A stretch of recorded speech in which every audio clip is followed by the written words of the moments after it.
അസ്സലാമു അലൈക്കും വറഹ്മത്തുള്ളാഹി വബറകാതുഹു. അൽഹംദുലില്ലാഹി റബ്ബിൽ ആലമീൻ. അസ്സലാത്തു വസ്സലാമു അലാ റസൂലിൽ അമീൻ വഅലാ ആലിഹി വസഹ്ബിഹി അജ്മഈൻ. ഇൻ ഉരീദു ഇല്ലൽ ഇസ്ലാഹ മസ്തതഅതു വമാ തൗഫീഖി ഇല്ലാ ബില്ലാഹ് അലൈഹി തവക്കൽതു വഇലൈഹി ഉനീബ്. റബ്ബി ഇശ്റഹ് ലി സ്വദ്രി വയസ്സിർ ലി അംരി വഹ്ലുൽ ഉഖ്ദതം മിൻ ലിസാനി യഫ്ഖഹു ഖൗലി. قال الله تعالى في القرآن المجيد: أعوذ بالله من الشيطان الرجيم. إن الصفا والمروة من شعائر الله فمن حج البيت أو اعتمر فلا جناح عليه أن يطوف بهما فمن تطوع خيرا فإن الله شاكر عليم.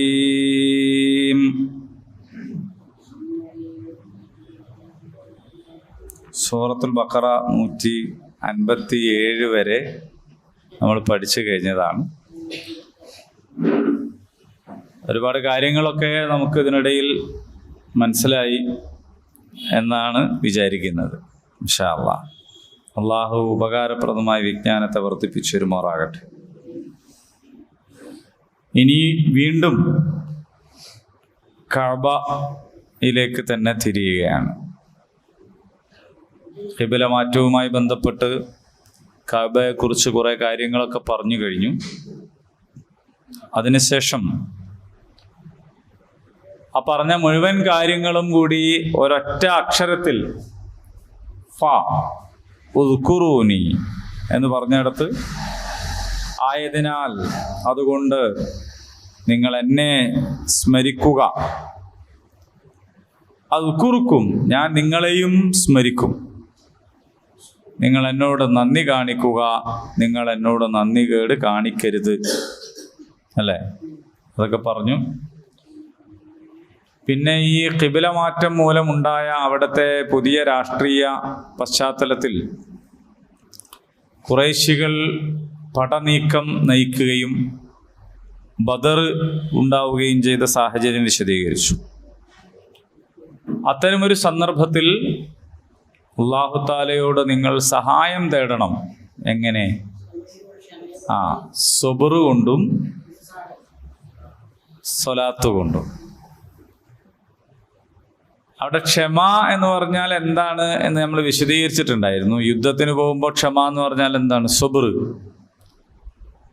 യുദ്ധത്തിന് പോകുമ്പോൾ സ്ബിറു എന്നല്ലാഹു പറഞ്ഞിട്ടുണ്ട്.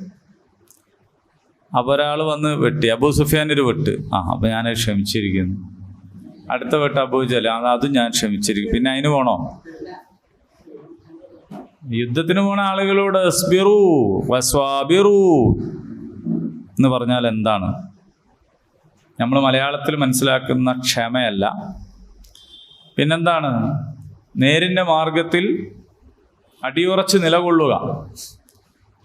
നിങ്ങൾ മുന്നോട്ട് പോയിക്കൊണ്ടിരിക്കുമ്പോൾ നിങ്ങൾക്കെതിരെ വരുന്നവർ ആരായാലും ശരി, അവരുടെ കയ്യിൽ എന്തുണ്ടെങ്കിലും ശരി, നിങ്ങൾ സത്യത്തിൻ്റെ വഴിയിലാണ് എന്നതുകൊണ്ട് അതിൽ നിങ്ങൾ ഉറച്ചു നിൽക്കുക.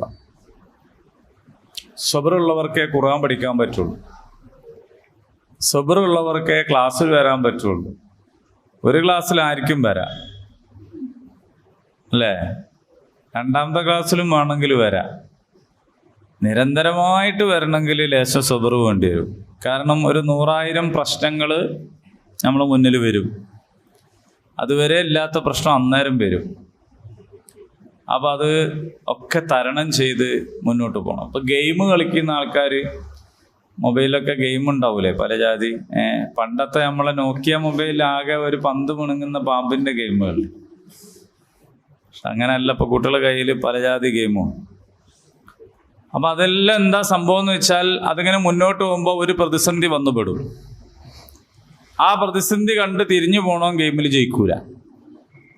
ആ പ്രതിസന്ധിയെ അതിജയിക്കുക, അപ്പൊ അടുത്ത പ്രതിസന്ധി വരും, അപ്പൊ അതിനെ അതിജയിക്കുക, അപ്പൊ അടുത്ത പ്രതിസന്ധി വരും. ഇങ്ങനെ പിന്നെ പിന്നെ വരുന്നത് കുറച്ചുകൂടി സ്ട്രോങ് ആയിരിക്കും അല്ലേ. ആദ്യം വരുന്നത് ചെറിയതായിരിക്കും, പിന്നെ പിന്നെ വലുത് വരും. അതിനെല്ലാം അതിജയിച്ച് മുന്നോട്ട് പോകുന്ന ആളെ ലക്ഷ്യത്തിലെത്തുള്ളൂ. ഇതുപോലെ മുഅ്മിനീങ്ങളുടെ മുമ്പാകെ ചെറിയ ചെറിയ പ്രതിസന്ധികൾ വരും. അത് പിന്നെ പ്രതിസന്ധി അതിജയിക്കണതിനനുസരിച്ച് അതിങ്ങനെ കടുപ്പുള്ളതായി വരും. അതിനെല്ലാം അതിജയിച്ച് മുന്നോട്ട് പോവുക, ഇതിൻ്റെ പേരാണ് സ്വബർ. അതുകൊണ്ട് നിങ്ങൾ അള്ളാഹുവിനോട് സഹായം ചോദിക്കേണ്ടത് എന്തായിരിക്കണം? സ്വബർ കൊണ്ടായിരിക്കണം. അതിൻ്റെ കൂടെ സ്വലാത്തും ഉണ്ടാവണം. അപ്പോഴാണ് അള്ളാഹു സഹായം ചെയ്യുക. ഇത് നമ്മൾ പറഞ്ഞു. പിന്നെ എന്തെങ്കിലും വിപത്തുകൾ വന്നുപെട്ടാൽ അപ്പോൾ മുഅ്മിനീങ്ങളുടെ ഒരു നിലപാട് എന്തായിരിക്കും? ഇന്നാലില്ലാ, ഞങ്ങൾ അള്ളാഹുവിൻ്റെതാണ്, അള്ളാഹ്ക്കുള്ളതാണ്. ഞങ്ങളെ ഓണർ ആരാണ്?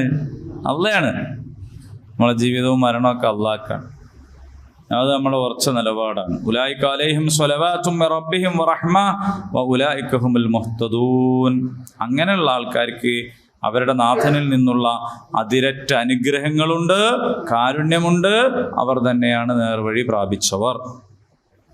ഇത്രയും പറഞ്ഞിട്ട് വീണ്ടും കഅബയുടെ ചാരത്തേക്ക് തന്നെ നമ്മുടെ ശ്രദ്ധയെ കൊണ്ടുവരികയാണ്. അപ്പോൾ പറയുന്നത് ഇന്ന എന്ന് പറഞ്ഞാൽ എല്ലാവർക്കും അറിയാം. എന്താണ്? തീർച്ചയായും ഇന്ന. സ്വഫ എന്ന് പറയുന്നത് ഒരു മലയുടെ പേരാണ് അല്ലേ? സ്വഫ.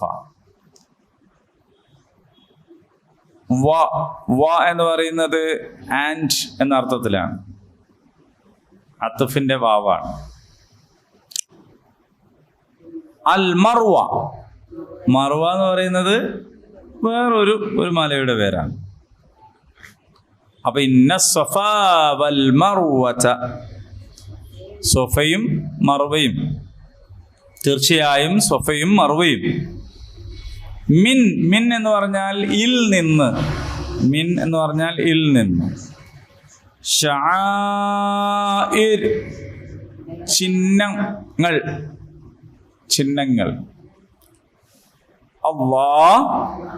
അള്ളാഹുവിൻ്റെ. അപ്പൊ എന്തായി അർത്ഥം? തീർച്ചയായും സ്വഫയും മർവയും അള്ളാഹുവിൻ്റെ അടയാളങ്ങളിൽ പെട്ടതാകുന്നു. വീണ്ടും ഫ വന്നു. അതുകൊണ്ട് അതിനാൽ അപ്രകാരം മൻ ആര്, ഹജ്ജൽ ബൈത്ത്, ഫമൻ ഹജ്ജ ആരെങ്കിലും ഹജ്ജ് ചെയ്താൽ, അൽ ബൈത്ത് വീട്, കുറച്ചുകൂടി നല്ലതെന്ന് പറഞ്ഞാൽ ഭവനം. അൽ ബൈത്ത് എന്ന് പറയുമ്പോൾ നിങ്ങളെ ഇന്ത്യയൊന്നും വീടായ പോരാ, ആ പ്രത്യേകമായ ഭവനം. ആ പ്രത്യേകമായ ഭവനം എന്താണ് ഉദ്ദേശിക്കുന്നത്? പരിശുദ്ധ കഅബയാണ്. ഔ അല്ലെങ്കിൽ, ഔ എന്ന് പറഞ്ഞാല് അല്ലെങ്കിൽ. ഇഅ്തമറ ഉംറ ചെയ്തു. ലാ ഇല്ല, ജുനാഹ കുറ്റം, അലൈഹി അവന്റെ മേൽ, അൻ യത്തവഫ ബിഹിമാ അതിനിടയിൽ തവാഫ് ചെയ്യുന്നത്. വമൻ തതവ്വ ആരെങ്കിലും അങ്ങനെ സ്വന്തം നിർവഹിക്കുകയാണെങ്കിൽ, ഖൈറൻ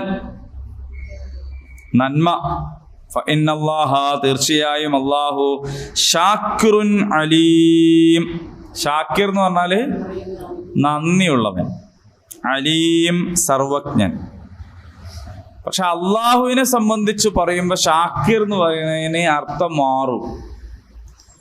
കാരണം അള്ളാഹ്ക്ക് ആരോടും നന്ദി കാണിക്കേണ്ട കാര്യമില്ല അല്ലേ? നമ്മളെക്കുറിച്ച് പറയുമ്പോഴാണ് ഷാക്കിർ എന്ന് പറഞ്ഞാൽ നന്ദിയുള്ളവൻ. അള്ളാഹിനെ സംബന്ധിച്ചിടത്തോളം അള്ളാഹു ആരോടെങ്കിലും ഒന്ന് നന്ദി കാണിക്കേണ്ട കാര്യമില്ല. അള്ളാഹു പരിഗണിക്കുന്നവനാണ് എന്നതാണ് അതിൻ്റെ ശരിയായ കാര്യം. എന്ത് പരിഗണിക്കുന്നവനാണ്? അടിമകളുടെ അമലുകളെ പരിഗണിക്കുന്നവൻ. എത്രേ ഉള്ളൂ എന്ന് ചോദിക്കൂല. നമ്മക്കാണ് മതിയാവാത്തത്. അല്ലേ? നമ്മൾ ചിലപ്പോൾ ഒരാളോട് സംഭാവന ചോദിച്ചിട്ട് നമ്മൾ പ്രതീക്ഷിച്ചത് 10,000 ഓൻ തന്നത് 1,000. അപ്പം നമ്മളൊരു മാണ്ടാത്ത കോലത്തിലാണ് റെസീറ്റ് ചെയ്ത്. ഇതാപ്പോ അത് ഇനി 100 കൂടി ആയി നോക്കിയാലോ? ഇപ്പം നമ്മൾ ചോദിക്കും റെസീറ്റ് വേണോ, എല്ലാം കൂടി കൂട്ടി എഴുതിയാൽ പോരേന്ന്. കുറേ ഈ ജാതികളുണ്ടാവും, എല്ലാം കൂടി കൂട്ടിയിട്ട് എഴുതിയാൽ പോരേന്ന് ചോദിക്കും. പക്ഷെ യഥാർത്ഥത്തിൽ ഓനാ 100 തന്നത് മറ്റോൻ 1,00,000 തന്നതിന് സമമായിരിക്കും ചിലപ്പോൾ, അല്ലേ? അതാർക്കാ തിരിയുള്ളൂ? അള്ളാഹ്ക്കാ തിരിയുള്ളൂ. അപ്പം അള്ളാഹിൻ്റെ അടുത്തുള്ള പരിഗണന ഒന്ന് വേറെ തന്നെയാണ്. നമ്മളടുത്തുള്ള പരിഗണന 0 കൂടുന്നതിനനുസരിച്ച് നമ്മൾ സംപൂജ്യരായി മാറും. അപ്പം നമ്മൾ കൂടുതൽ 0 ഇട്ടാൽ കൂടുതൽ നമുക്കൊരു പരിഗണനയാണ്. അങ്ങനെ കൂടുതൽ 0 ഇടുന്നാക്കി മിനിസുള്ള റെസീറ്റാണ് കൊടുക്കുക. പിന്നെയും കൂടുതൽ പരിഗണന, പിന്നെയും 0 കൂടിയാൽ നമ്മളെ പോലെ എന്താക്കുമെന്ന് വെച്ചാൽ കുപ്പായിട്ട കസാരമ്മൽ ഇരുത്തും. എല്ലാ കസാരക്കും കുപ്പായം ഉണ്ടാവില്ല, ചില കസാരക്ക് കുപ്പായം. അങ്ങനെയൊക്കെ ചെയ്യും നമ്മൾ. കാരണം നമുക്ക് 0 കളി. അള്ളാഹുവിനെ സംബന്ധിച്ചിടത്തോളം അള്ളാഹ് 0 അല്ല നോക്കുക, കൽബാണ് നോക്കുക. അപ്പോൾ ആ കൽബിൽ ചിലപ്പോൾ 1,00,000 തന്നതിനേക്കാൾ മെച്ചം 100 തന്നവനായിരിക്കും, 10 തന്നവനായിരിക്കും. കാരണം അള്ളാഹ്ക്കറിയാം ഓൻ്റെ അടുത്ത് എന്താ ഉള്ളത് അല്ലേ? അള്ളാഹു ഷാക്കിറാണ്, അള്ളാഹു പരിഗണിക്കും. 2 റക്അത്ത് സുന്നത്ത് നിസ്കരിച്ചു, വലിയ കാര്യമാണ് എന്ന് അള്ളാഹ് കരുതൂല.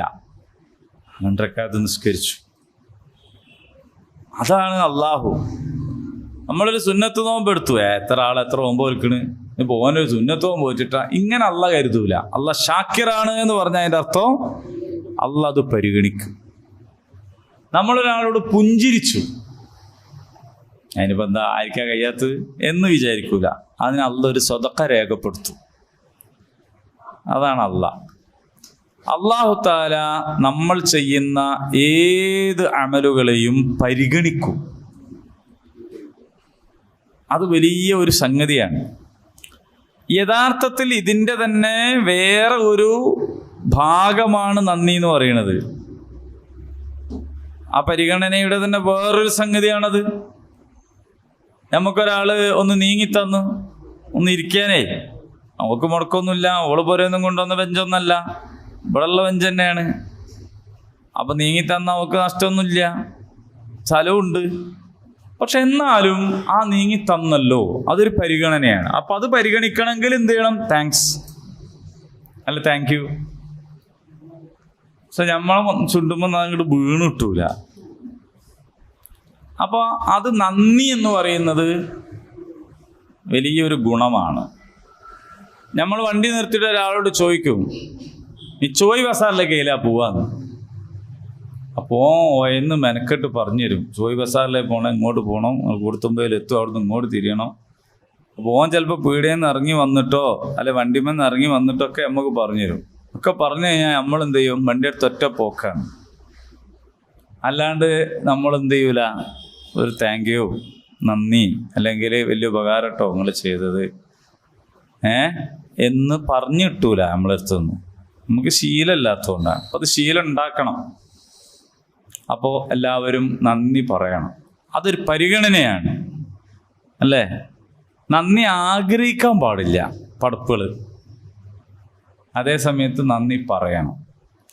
അള്ളാഹുവിനെ സംബന്ധിച്ച് ഷാക്കിർ എന്ന് പറയുമ്പോൾ ഇതൊന്നുമല്ല. അള്ളാഹു താല നമ്മൾ എന്ത് ചെയ്താലും അത് പരിഗണിക്കും.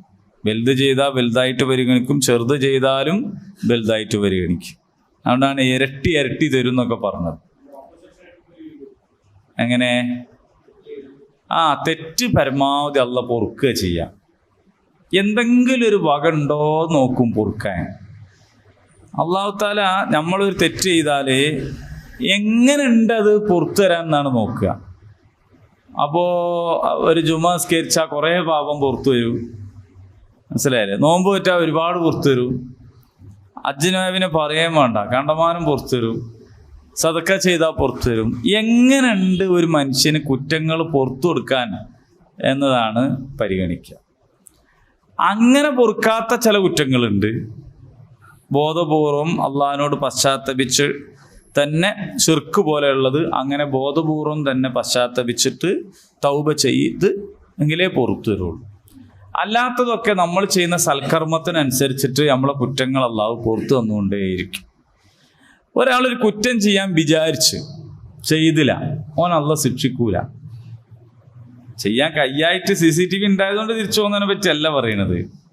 ഒരുത്തൻ ചെയ്യാൻ വിചാരിച്ചിട്ട് പിന്നെ വേണ്ടാന്ന് വിചാരിച്ചാൽ എന്ത് ചെയ്യൂല? ശിക്ഷല്ല. ഒരുത്തൻ ചെയ്യണമെന്ന് വിചാരിച്ച് നന്മ, പക്ഷെ സംഗതി വശാൽ ചെയ്ത, പക്ഷെ ആ വിചാരിച്ചതിന് കൂലി വരും. അതാണ് ചെയ്ത കൂലി ഇറ്റൂല, ചെയ്യാൻ വിചാരിച്ച കൂലി ഇറ്റു. അപ്പൊ എന്താ കാര്യം? ഒരു തെറ്റ് ചെയ്യാൻ വിചാരിച്ചു, പിന്നെ ചെയ്തില്ല, എന്നാൽ അതിന് ശിക്ഷല്ല. അതേ സമയത്ത് ഒരു നന്മ ചെയ്യാൻ വിചാരിച്ചു, പക്ഷെ നന്മ ചെയ്തില്ല, എന്നാൽ പോലും വിചാരിച്ചതിന് പ്രതിഫലം. അപ്പോൾ അള്ളാഹു അത്രയും നമ്മളോട് കാരുണ്യം കാണിക്കുന്നു, നമ്മളോട് അത്രയും പരിഗണന കാണിക്കുന്നു. അള്ളാഹു ഷാക്കിറാണ്. ശരി, ഇനി തുടക്കത്തിലേക്ക് വരാം. ഇന്ന സ്വഫാ വൽ മർവത മിൻ ശആഇരില്ലാഹ്. പരിശുദ്ധ മക്കയിലെ ഒരുപാട് മലകളുണ്ട്. മലകളാൽ തിങ്ങി നിറഞ്ഞ ഒരു പട്ടണമാണ് മക്ക. ലോകത്തെ ഒന്നാമത്തെ പട്ടണമാണ് മക്ക. ഉമ്മുൽ ഖുറ, പട്ടണങ്ങളുടെ മാതാവാണ് മക്ക. ബക്ക എന്നും ഖുറാനിൽ പറഞ്ഞിട്ടുണ്ട്. ബക്ക. അപ്പോ ഈ മക്ക എന്ന് പറയുന്ന പ്രദേശത്ത് ഒരുപാട് മലകളുണ്ട്. പോയ ആൾക്കാർക്ക് അറിയാം, ഒരുപാട് തുരങ്കങ്ങളുണ്ട്, മലകൾ തുരന്നിട്ടൊക്കെയാണ്. അപ്പൊ അവിടെയുള്ള പ്രധാനപ്പെട്ട 2 മലകളാണ് സ്വഫയും മർവയും. ഇന്ന സ്വഫാ വൽ മർവത മിൻ ശആഇരില്ലാഹ്. ഈ മലകളുടെ പ്രത്യേകത എന്താണ് എന്ന് ചോദിച്ചാൽ നമുക്കറിയാം. ഹാജർ റളിയല്ലാഹു അൻഹ പാഞ്ഞു കയറി ഇറങ്ങിയ മലകളാണ്. ഇസ്മായിൽ അലൈഹിസ്സലാം വെള്ളത്തിന് വേണ്ടിയിട്ട് കരഞ്ഞപ്പോൾ വെള്ളം കിട്ടാനില്ലല്ലോ. അപ്പോൾ വെള്ളം കിട്ടാനുണ്ടോയെന്ന് നോക്കാൻ വേണ്ടിയിട്ട് താണ സ്ഥലത്തേക്കല്ലേ പായേണ്ടത്. അപ്പം മലൻ്റെ മുകളിലേക്ക് പാഞ്ഞ് കയറുന്നത്. മലൻ്റെ മുകളിൽ കയറിയിട്ട് ഇങ്ങനെ നോക്കുകയാണ്. ദൂരത്തെവിടെയെങ്കിലും പല പക്ഷിയും പറക്കുന്നുണ്ടെങ്കിൽ മനസ്സിലാക്കുക അവിടെ വെള്ളത്തിൻ്റെ അംശം ഉണ്ടാവും. വെള്ളമുള്ളിടത്ത് ചില ലക്ഷണങ്ങളുണ്ട്. അപ്പൊ മക്കയിലെ ഏറ്റവും വലിയ 2 മലയുടെ മുകളിലാണ് ഹാജർ റളിയല്ലാഹു അൻഹ കയറിയിട്ടുണ്ടാവുക. കാരണം ഏറ്റവും ഉയരത്തുനിന്ന് നോക്കിയാലാണല്ലോ കൂടുതൽ സ്ഥലം കാണുക. പക്ഷെ ഇപ്പോ മക്കത്ത് ഏറ്റവും ഉയരം കുറഞ്ഞ മലകളാണ് സ്വഫയും മർവയും. അതിന്റെ കാര്യം എന്താണെന്ന് ചോദിച്ചാൽ സഅയ് നടത്താനൊക്കെയുള്ള സൗകര്യത്തിനു വേണ്ടിയിട്ടും പല നിർമ്മാണ പ്രവർത്തനങ്ങളുടെ ഭാഗമായിട്ടും ഒക്കെ അതിന്റെ ഉയരം കുറച്ച് ഇപ്പോൾ ചെറിയ 2 അടയാളങ്ങൾ മാത്രമേ ഉള്ളൂ. അപ്പൊ ഏറ്റവും പ്രധാനം അതിലുള്ള ചരിത്രം ഇത് തന്നെയാണ്. ഹാജർ റളിയല്ലാഹു അൻഹ ഓടിക്കയറിയ സ്ഥലം ഇതാണ് സ്വഫ. പിന്നെ അവിടെ നിന്ന് ഇറങ്ങി ഓടി കയറിയത് മർവയുടെ മുകളിലാണ്. പിന്നെ അവിടുന്ന് അല്ലേ അങ്ങോട്ടും ഇങ്ങോട്ടും. അപ്പൊ അതാണ് ജബൽ അബി ഖുബൈസ് എന്ന് പറയുന്ന ഒരു മലയുണ്ട്. അത് സഫയോട് ചേർന്നിട്ടാണ്. വേണമെങ്കിൽ ജബൽ അബി ഖുബൈസിന്റെ ഒരു ഭാഗമാണ് സ്വഫ എന്ന് പറയാൻ പറ്റും. അതുമായിട്ട് ചേർന്ന് നിൽക്കുന്ന ഒരു ഭാഗമാണ്. ജബൽ അബി ഖുബൈസ് എന്ന് പറയുന്ന മലയെ സംബന്ധിച്ച് പറയുകയാണെങ്കിൽ അതിന് ഒരുപാട് ചരിത്രമുണ്ട്. ഭൂമിയിലെ 1ാമത്തെ മലയാണ് അത് എന്നൊക്കെ പറഞ്ഞിട്ടുണ്ട്. അപ്പോൾ അവിടെ ഒരുപാട് കാര്യങ്ങളുണ്ട് ആ മലയുമായി ബന്ധപ്പെട്ട്. ആദം അലൈഹിസ്സലാമിൻ്റെ ഖബർ അവിടെ ഉള്ളതെന്നൊക്കെ പറയുന്നുണ്ട്. അപ്പോൾ ആ മലയുടെ മുകളിലാണ് നമ്മുടെ അബ്ദുൽ മുത്തലിബ്. അബ്രഹത്ത് കഅബ തകർക്കാൻ വന്നപ്പോൾ അബ്ദുൽ മുത്തലിബ് എന്താ ചെയ്തത്? അബ്രഹത്തുമായിട്ട് സംസാരിക്കുകയൊക്കെ ചെയ്ത്. അത് മിനയെന്നാണ്. മിനയുടെയും തുടക്കത്തിൽ വെച്ചിട്ടാണ് സംസാരം ഉണ്ടായത്. അങ്ങനെ അവിടുന്ന് 2 നിവേദനമുണ്ട്. ഒന്ന്, എൻ്റെ ഒട്ടകത്തെ ഇങ്ങ് തന്നേക്കെന്ന് പറഞ്ഞു. നിങ്ങളെന്ത് മനുഷ്യനാന്ന്? നിങ്ങൾ ഒട്ടകത്തിനെ അപ്പം നിങ്ങൾ ചോദിക്കണം. ഞാൻ കഅബ വിളിക്കാൻ വന്നതാണ്. കഅബൻ്റെത് അതിൻ്റെ നാഥൻ നോക്കിക്കോളൂ, ഒട്ടകം എൻ്റെതാണ്, അത് ഇങ്ങനെ നോക്കി എന്ന് പറഞ്ഞു എന്നാണ് ഒരു നിവേദനം. അങ്ങനെ അല്ലാതെ വേറെ നിവേദനങ്ങളൊക്കെ ഉണ്ട്. അങ്ങനെയല്ല. അബ്ദുൽ മുത്തലിബ് പറഞ്ഞതെന്ന്. എന്തായാലും പിന്നെ അബ്ദുൽ മുത്തലിബ് പാഞ്ഞു വന്നിട്ട് കഅബയുടെ ഖില്ല പിടിച്ച് അള്ളാഹുവിനോട് പ്രാർത്ഥിക്കുന്നുണ്ട്. അവിടെ വേറെ ആരോടും പ്രാർത്ഥിച്ചില്ല, അവിടെ അള്ളാഹിനോട് തന്നെ പ്രാർത്ഥിച്ചു, നീ തന്നെ സംരക്ഷിക്കണം എന്ന് പറഞ്ഞു. അതിനുശേഷം ഖുറൈശികളോട് എല്ലാവരോടും മാറി നിൽക്കാൻ പറയുന്നുണ്ട്. അബ്രഹത്ത് വരികയാണെങ്കിലേ ഇതിൻ്റെ അകത്ത് പെട്ടുപോകാതിരിക്കാൻ വേണ്ടിയിട്ട് മാറി നിൽക്കാൻ പറഞ്ഞ് അവരെല്ലാവരും മാറി കയറി നിന്നത് ജബൽ അബി ഖുബൈസിന് മുകളിലാണ്. ആ മലൻ്റെ മുകളിലേക്ക് എല്ലാവരും കൊണ്ട് കയറി നിന്നു. അബാബീൽ പക്ഷികൾ മിനയിലെത്തുന്നതിന് മുമ്പ് തന്നെ വാദി മുഅസ്സിറിൽ വെച്ച് അബ്രഹത്തിനെയും കൂട്ടരെയും അവിടെ വെച്ച് നശിപ്പിക്കുകയാണ് ചെയ്തത്. അവരിങ്ങോട്ട് എത്തിയിട്ടില്ല. ജബൽ അബി ഖുബൈസിന് അങ്ങനെ കുറേ. അതേപോലെ തന്നെ വലിയ പ്രളയങ്ങളിൽ നിന്നും നൂഹ് നബി അലൈഹി സ്വലാമിൻ്റെ കാലത്തുണ്ടായ പ്രളയത്തിൽ നിന്നും കഅബയെ സംരക്ഷിച്ചത് ജബൽ അബി ഖുബൈസാണ് എന്ന് പറയുന്നു. എന്ന് പറഞ്ഞാൽ അങ്ങനെ ഉള്ളൊരു സംരക്ഷണ സംഗതിയായിട്ട് ഒരുപാട് പ്രത്യേകതകൾ ഉള്ളൊരു സാധനമാണ് ജബൽ അബി ഖുബൈസ്. ആ മലയുടെ ഒരു ഭാഗമാണ് സഫ. ആ സഫ കുന്നിൽ ആണ് റസൂലുള്ളാഹി സ്വല്ലല്ലാഹു അലൈഹി വസല്ലം ആദ്യമായിട്ട് പരസ്യ പ്രബോധനം നടത്താൻ കയറി നിന്നത്. ജബൽ അബി ഖുബൈസിൻ്റെ ചേർന്ന് സഫ കുന്നിൻ്റെ മുകളിൽ നിന്നിട്ടാണ് നബി സല്ലല്ലാഹു അലൈഹി വസല്ലം ചോദിച്ചത്, ഈ മലയുടെ പിറകിൽ ശത്രുക്കൾ വന്ന് നിൽക്കുന്നുണ്ടെന്ന് പറഞ്ഞാൽ ഞങ്ങൾ വിശ്വസിക്കുമോ എന്ന് ചോദിച്ചത്. മലയുടെ പിറകിൽ എന്ന് പറഞ്ഞാൽ ഇപ്പം നമ്മളൊക്കെ ഉംറക്കൊക്കെ പോയാൽ താമസിക്കുന്ന ഹോട്ടലൊക്കെ ഉള്ളത് അവിടെയാണ്, അജിയാദ്. അതാണ് ഈ മലൻ്റെ പിറകിൽ എന്ന് പറഞ്ഞ സ്ഥലം. അപ്പോൾ അവിടെ ആരെങ്കിലും വന്നിട്ടുണ്ടെന്ന് പറഞ്ഞാൽ ഞങ്ങൾ വിശ്വസിക്കുമെന്നൊക്കെ ചോദിച്ചത് കയറി നിന്നത് സഫയിലാണ്. ആ സഫാ കുന്നിൽ വെച്ചിട്ടാണ് മഹാനായ ഉമർ റളിയല്ലാഹു അൻഹുവിനെ പോലുള്ള ആൾക്കാരൊക്കെ ഇസ്ലാമിലേക്ക് വന്നത്. കാരണം അതിനോട് ചേർന്നിട്ടായിരുന്നു ദാറുൽ അർഖം, അർഖം ഇബ്നു അബിൽ അർഖം റളിയല്ലാഹു അൻഹുവിൻ്റെ വീടുണ്ടായിരുന്നു. അങ്ങനെ തുടങ്ങിയാൽ ഒരുപാട് ചരിത്ര സംഗതികളുള്ള ഒരു മലയാണ് സഫ എന്ന് പറയുന്നത്. ഇതുപോലെ തന്നെയാണ് മർവ. മർവക്കും ഒരുപാട് ചരിത്രമുണ്ട്. ഇസ്മായിൽ അലൈഹി സ്വലാമിനെ ബലിയർക്കാൻ കൊണ്ടുപോയത് മർവയിലായിരുന്നു. പിന്നീട് അതേപോലെ ഒരുപാട് സംഭവങ്ങളുണ്ട്. ഈ മർവയുടെ ഭാഗത്താണ് ദാറുൻ നദുവ ഉണ്ടായിരുന്നത്. നദുവത്ത്, ദാറുൻ നദുവ എന്ന് പറയുന്നത് കാഫിറുകളുടെ ഓഫീസായിരുന്നു. അവർ പിന്നെ യോഗം കൂടിയിരുന്ന സ്ഥലമാണ്. അതേപോലെ ഒരുപാട് സംഗതികളുണ്ട്. അതിൻ്റെ അപ്പുറത്താണ് അബൂ സുഫിയാൻ, അതിൻ്റെ അപ്പുറത്താണ് ഖദീജ റളിയല്ലാഹുവിൻ്റെ വീട്. അങ്ങനെ കുറേ സംഗതികൾ ആ മർവയുടെ കുന്നുമായിട്ട് ബന്ധപ്പെട്ടും ഉണ്ട്. പക്ഷേ ഈ സഫയും മർവയും എന്ന് പറയുന്ന രണ്ട് മലയുടെ മുകളിൽ ഇപ്പം ഈ ആയത്തിൻ്റെ പശ്ചാത്തലം എന്താണെന്ന് ചോദിച്ചാൽ, ഈ കുന്നിൻ്റെ മുകളിൽ എന്തുണ്ടായിരുന്നു? രണ്ട് പ്രധാനപ്പെട്ട വിഗ്രഹങ്ങൾ ഉണ്ടായിരുന്നു. നബി സല്ലല്ലാഹു അലൈഹി വസല്ലം ജനിക്കുന്ന കാലത്തും അതേപോലെ തന്നെ ഈ പ്രബോധന പ്രവർത്തനങ്ങൾ നടത്തുന്ന കാലത്തുമൊക്കെ രണ്ട് വലിയ വിഗ്രഹങ്ങളുണ്ടായിരുന്നു. അപ്പം മുശ്രിക്കുകൾ എന്താ ചെയ്യുന്നതെന്ന് ചോദിച്ചാൽ, ഈ ഒരു വിഗ്രഹത്തിൽ നിന്ന് അടുത്ത വിഗ്രഹത്തിലേക്കുള്ള അവരുടെ ഒരു പ്രദർശനമാണ് നടക്കുന്നത്. അവരുടെ ഒരു വിഗ്രഹത്തിൻ്റെ അടുത്തു അടുത്ത വിഗ്രഹം, അങ്ങോട്ടും ഇങ്ങോട്ടും. അപ്പോൾ ഇസ്ലാമിലേക്ക് ആളുകൾ വന്നപ്പോൾ മുസ്ലിങ്ങളായ ആൾക്കാർക്ക്, പല ആൾക്കാർക്കും ഒരു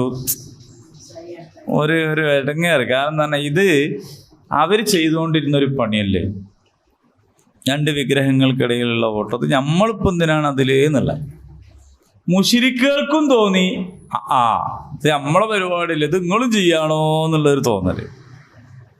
അവിടെയാണ് ആയത്തിറങ്ങുന്നത്. അള്ളാഹു പറയുന്നത്, ഇന്ന സഫാ വൽ മർവത മിൻ ശാഇരില്ലാഹ്, ഇത് അള്ളാഹുവിൻ്റെ അടയാളങ്ങളിൽപ്പെട്ടതാണ്. അപ്പം അവിടെയുള്ള വിഗ്രഹത്തിനല്ല നിങ്ങൾ പരിഗണിക്കേണ്ടത്. ആ വിഗ്രഹത്തെ പരിഗണിച്ചിട്ട് അവിടെ ഓടുന്നവനെ ഓടുക. നിങ്ങൾ പരിഗണിക്കേണ്ടത് വിഗ്രഹത്തെ അല്ല, നിങ്ങൾ ആ രണ്ട് മലയെ തന്നെയാണ് പരിഗണിക്കേണ്ടത്. ആ രണ്ട് മലകളും അള്ളാഹുവിൻ്റെ അടയാളങ്ങളിൽപ്പെട്ടതാണ്. അതുകൊണ്ട് സഈ എന്ന് പറയുന്നത് കുറ്റകരമായ ഒരു കാര്യമല്ല. സഈ എന്ന് പറയുന്നത്, അതിനിടയിൽ സഈ നടത്തുക എന്ന് പറയുന്നത് ഒരു തെറ്റായിട്ടുള്ള കാര്യമോ മുശ്രിക്കുകൾ ചെയ്യുന്ന ഒരു കാര്യത്തിൻ്റെ തുടർച്ചയോ അല്ല എന്നാണ്. അപ്പം ഇവിടെ പറഞ്ഞിട്ടുള്ളത് എന്താണെന്ന് വെച്ചാൽ, ഫലാ ജുനാഹ അലൈഹി, അവൻ്റെ മേൽ കുറ്റമില്ല എന്നാണ്. ഹജ്ജിന് പോണ ആൾക്കാരും ഉംറ ചെയ്യുന്ന ആൾക്കാരും ഒന്നും സഈ നടത്തുന്നതിന് കുറ്റല്ല എന്നാണ് പറഞ്ഞതല്ലോ. അപ്പൊ പിന്നെ അത് നിർബന്ധമല്ലല്ലോ, കുറ്റല്ല എന്നല്ലുള്ളൂ, നിർബന്ധമല്ലല്ലോ എന്ന് ചില ആൾക്കാർ പറഞ്ഞു. യഥാർത്ഥത്തിൽ അങ്ങനല്ല. ഹജ്ജിന്റെയും ഉംറയുടെയും കർമ്മങ്ങൾ അതിൽ നിർബന്ധമേത് സുന്നത്തേത് എന്ന് പഠിപ്പിക്കുന്ന ആയത്തല്ലത്. ഈ ആയത്ത് എന്തിനുള്ളതെന്ന് ചോദിച്ചാല് മുശ്രിക്കുകൾ ചെയ്തുകൊണ്ടിരുന്ന ആചാരങ്ങളെ സംബന്ധിച്ച് വിഷയം വന്നപ്പോ അത്തരം ആചാരം തന്നെയല്ലേ ഇത് എന്ന ചോദ്യത്തിന്റെ ഉത്തരമായിട്ട് വന്ന ആയത്താണ്. അപ്പൊ അതുകൊണ്ട് ഇവിടെ ഈ ആയത്ത് കുഴപ്പമില്ല എന്ന് പറഞ്ഞു എന്ന് പറഞ്ഞാൽ അതിന്റെ അർത്ഥം വേണമെങ്കിൽ ചെയ്താൽ മതി എന്നല്ല. ഹജ്ജിന്റെയും ഉംറയുടെയും നിർബന്ധ കർമ്മങ്ങളിൽപ്പെട്ടതാണ് സഈ. ഉംറ ചെയ്യുകയാണെങ്കിലും സഈ നിർബന്ധമാണ്, ഹജ്ജ് ചെയ്യുകയാണെങ്കിലും സഈ നിർബന്ധമാണ്. ഹജ്ജിന്റെ റുക്നുകളിൽപ്പെട്ടതാണ്, പ്രത്യേകിച്ച് നമ്മുടെ ഷാഫി മദ്ഹബൊക്കെ അനുസരിച്ച് ഹജ്ജിന്റെ റുക്നുകളിൽപ്പെട്ട എന്ന് പറഞ്ഞാൽ അതിന് പ്രായശ്ചിത്തല്ല. അത് ചെയ്തില്ലെങ്കിൽ പ്രായശ്ചിത്തല്ല എന്ന് പറഞ്ഞാൽ എന്താ അർത്ഥം? ചെയ്യണ്ടെന്നല്ല. അത് പ്രായശ്ചിത്തം കൊണ്ട് തീരൂല, അത് ചെയ്യന്നെ രക്ഷയുള്ളൂ. അറഫയിൽ നിൽക്കുക, ഇഹ്റാം, അറഫയിൽ നിൽക്കല്, സഈ, തവാഫ്, മുടിയെടുക്കൽ, ഈ 5 സംഗതി റുക്കിനാണ്. അത് ചെയ്യാതിരുന്നാൽ ഹജ്ജില്ല. അപ്പോ അതിന് പ്രായശ്ചിത്തല്ല. അതേ സമയത്ത് നിങ്ങൾ മിനയിൽ രാപ്പാർക്കുക, അത് ചെയ്യൽ വാജിബാണ്, ചെയ്തില്ലെങ്കിൽ ആടിനർക്ക. മുസ്തലിഫയിൽ രാപ്പാർക്കുക വാജിബാണ്, ചെയ്തില്ലെങ്കിൽ പ്രായശ്ചിത്തമുണ്ട്. ജംറയിൽ എറിയ വാജിബാണ്, ചെയ്തില്ലേ പ്രായശ്ചിത്തം. ഇങ്ങനെ പ്രായശ്ചിത്തം ചെയ്ത് പരിഹരിക്കാൻ പറ്റുന്നതുകൊണ്ട് പ്രായശ്ചിത്തമില്ലാത്ത അത്രയും നിർബന്ധമായതുകൊണ്ട് ആ നിർബന്ധത്തിൽപ്പെട്ടതാണ് സഈ. മനസ്സിലായോ? അതേപോലെ തന്നെ അവിഅ്തമറ, മുഅ്തമിറിന് അഥവാ ഉംറ ചെയ്യുന്നവനും ഇത് നിർബന്ധമാണ്. അപ്പോ ആരെങ്കിലും ഫമൻ ഹജ്ജ, ആരെങ്കിലും ഹജ്ജ് നിർവഹിച്ചാൽ അൽ ബൈത്ത്, ദൈവഭവനത്തിൽ, അവിഅ്തമറ അല്ലെങ്കിൽ ഉംറ ചെയ്താൽ ഫലാ ജുനാഹ അലൈഹി, അവന്റെ മേൽ എന്തല്ല, കുറ്റമല്ല, അൻ യതവഫ ബിഹിമാ, അവക്കിടയിൽ പ്രദക്ഷിണം ചെയ്യുന്നത്. അപ്പൊ സഫയിലേക്ക് കയറുന്നു, അവിടെ നിന്ന് ഇറങ്ങി മർവയിലേക്ക് പോകുന്നു, അവിടെ നിന്ന് വീണ്ടും സഫയിലേക്ക് പോകുന്നു. ഈ സഈ 7 തവണ ഇത് നിർവഹിക്കുക എന്ന് പറയുന്നത് മുശ്രിക്കുകൾ അങ്ങനെ ചെയ്യുന്നുണ്ടല്ലോ എന്ന് വിചാരിച്ചിട്ട് നിങ്ങൾ ചെയ്യാണ്ടിരിക്കണ്ട. നമ്മളൊരു കാര്യം ചെയ്യണോ ചെയ്യണ്ടേ എന്നുള്ളതിന്റെ തെളിവ് ഓല് ചെയ്യുന്നുണ്ടോ ഇല്ല എന്നുള്ളതല്ല. ഓല് ചെയ്യുന്നത് കൊണ്ട് നമ്മൾ ചെയ്യുക എന്നുമില്ല, ഓല് ചെയ്യുന്നത് കൊണ്ട് നമ്മൾ ചെയ്യാണ്ടിരിക്കുക എന്നുമില്ല. മനസ്സിലായില്ല? അവരൊരു കാര്യം ചെയ്യുന്നു അതുകൊണ്ട് നമ്മൾ ചെയ്യരുത്, അങ്ങനല്ല. അവർ ചെയ്യുന്നു എന്നതുകൊണ്ട് നമ്മൾ ചെയ്യാണ്ടിരിക്കണോ, രണ്ടുമില്ല. ചെയ്യാൻ വേണ്ട, ചെയ്യാൻ നമ്മൾ ചെയ്യണമെന്ന് നമുക്ക് പഠിപ്പിച്ചത് എന്താണോ അത് നമ്മൾ ചെയ്യാം. ശാരിഅ അള്ളാഹു ആണ്, അള്ളാഹ് പഠിപ്പിച്ചതനുസരിച്ച് ചെയ്യാം. അപ്പൊ ഇന്ന സഫാ വൽ മർവത മിൻ ശആഇരില്ലാഹ്, സഫയും മർവയും അള്ളാഹുവിന്റെ അടയാളങ്ങളിൽപ്പെട്ടതാകുന്നു. അപ്പൊ അവിടെ ആദ്യം പറഞ്ഞത് സഫയാണ്, അതുകൊണ്ട് സഈ തുടങ്ങേണ്ടത് സഫയെന്നാണ്. പിന്നെ പറഞ്ഞതാണ് മർവ, അപ്പോൾ രണ്ടാമത് കയറേണ്ടത് മർവയിലേക്കാണ്. ഇനി സഈന്റെ നേരത്ത് സഫയിലേക്ക് കയറുമ്പോൾ ഈ ആയത്തോതിലും സുന്നത്താണ്.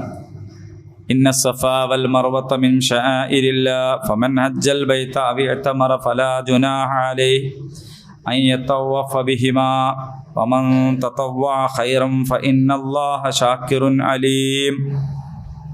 അങ്ങനെ പറഞ്ഞിട്ടാണ് സഫന്റെ മുകളിലേക്ക് കയറേണ്ടത്, മർവന്റെ മുകളിലേക്ക് കയറേണ്ടതും അങ്ങനെ പറഞ്ഞിട്ടാണ്. ഇനി